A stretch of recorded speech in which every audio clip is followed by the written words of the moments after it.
Bismillahirrahmanirrahim. Assalamualaikum warahmatullahi wabarakatuh. Sahabat yang berbahagia, alhamdulillah pada kesempatan hari ini Allah masih memberikan kita jatah umur.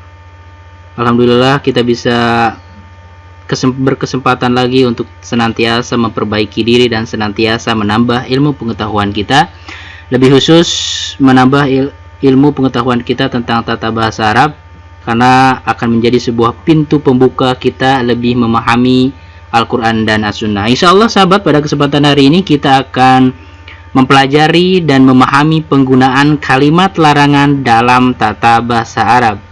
Seperti apakah penggunaan kalimat larangan dalam tata bahasa Arab itu? Yuk kita simak. Yuk simak baik-baik. Penggunaan kalimat larangan dalam tata bahasa Arab biasanya menggunakan huruf la. Nah, ini salah satu clue-nya, salah satu petunjuknya bahwa cara kita untuk membuat kalimat larangan dalam tata bahasa Arab, maka di sini kita menggunakan huruf la. Jika mungkin kita belajar bahasa Inggris kan ada kata yang sering digunakan seperti don't, kan, don't touch me. Nah, dalam penggunaan huruf la ini memiliki dua fungsi. Nah, dalam bahasa Arab la ini ternyata bukan hanya digunakan untuk larangan saja, untuk kalimat larangan, tetapi la ini memiliki dua fungsi dalam kaidah bahasa Arab. Yang pertama, la sebagai larangan. Nah, disebut dengan istilahnya itu la nahiyah, ya.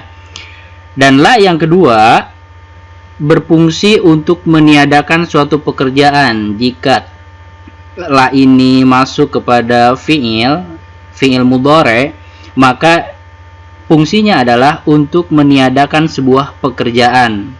Tetapi nanti dalam pembahasan yang lain, la itu juga bisa masuk kepada isim, ya.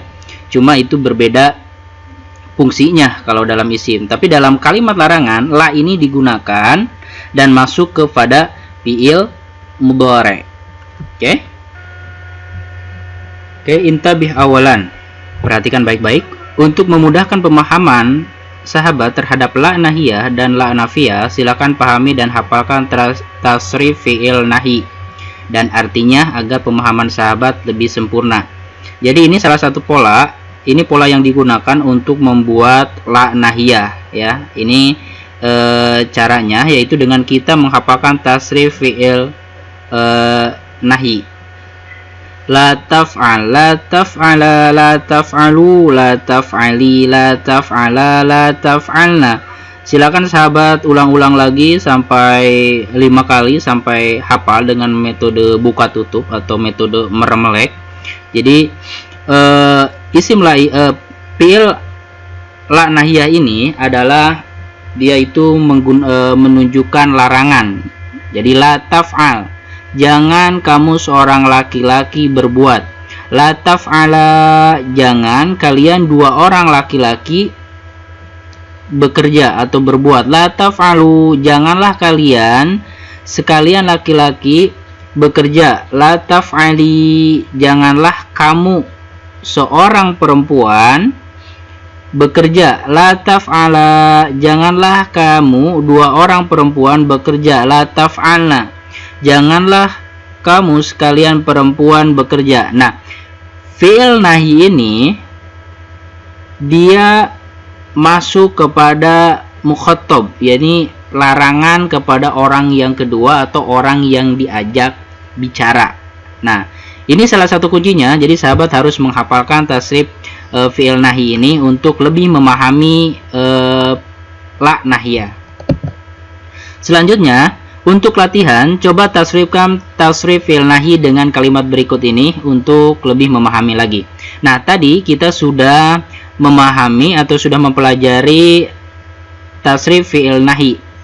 La taf'al, la taf'ala, la taf'alu, la taf'ali, la taf'ala, la taf'alna. Maka cara pembuatannya sangat begitu mudah. Sahabat hanya tinggal mengikuti harokat yang ada pada fi'il nahi ini. Contoh mana'a. Mana'a itu fi'il madi maklum, maka fi'il mudhari'nya itu adalah yamna'u. Nah, maka jadilah la tamna'. Janganlah kamu seorang laki-laki mencegah. La tamna. Terus? Ya, betul. La tamna'a. Berarti la taf'alu, maka jadi la tamna'u. La taf'ali, kalau dari mana berarti la tamna'i. La tamna'a, la tamna'. Nah, begitu. Jadi itu salah satu pola untuk pembuatan la nahiyah atau la larangan. Dan ingat baik-baik, la nahiyah ini digunakan hanya untuk orang kedua atau orang yang diajak bicara, ya. Nah, mari kita bedakan la nahiyah dengan la nafiyah. Nah, la nahiyah yang barusan kita pelajari, la nahiyah, la taf'al, la taf'ala, la taf'alu, la taf'ali, la taf'ala, la taf'alna. Nah, kalau la nafiyah itu kan fungsinya tadi adalah untuk meniadakan suatu pekerjaan, bukan larangan.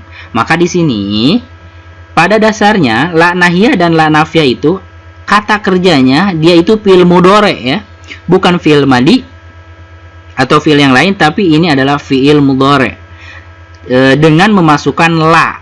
Cuma bedanya kalau la nahiyah dia itu langsung disukunkan, tetapi kalau la nafiyah, la taf'alu, biasa saja seperti tasrif fi'il mudhari. Taf'alu, taf'alani, taf'aluna. Nah, ini fi'il mudhari yang mukhatab untuk orang kedua. Nah, la nafiyah ini tidak merubah apapun di harokat akhirnya. Jadi biasa fi'il mudhari yang mukhatab, ya. Kan ada yang fi'il mudhari yang buat mutakalim, mukhatab, dan yang goib. Nah, ini nahiyah ini adalah untuk yang mukhatab.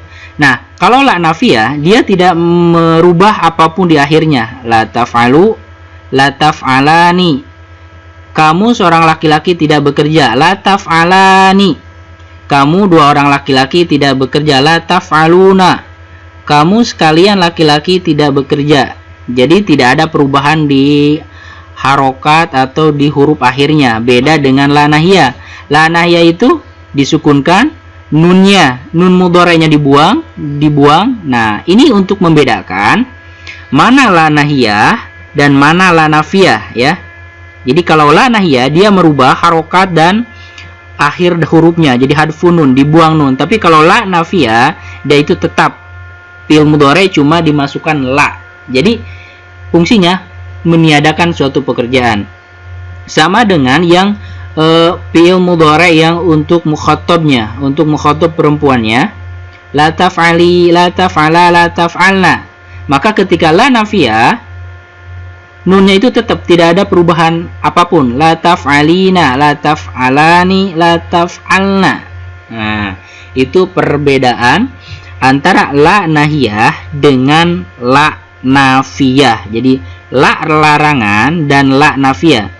Jadi ketika sahabat ingin menggunakan sebuah kalimat larangan, maka pergunakan contoh seperti ini, ya, tasrif fi'il nahi dengan perubahan harokat dan huruf di akhirnya. Tetapi kalau la nafiyah, sahabat hanya tinggal menggunakan fi'il mudhari dan masukkan saja la di awalnya. Oke?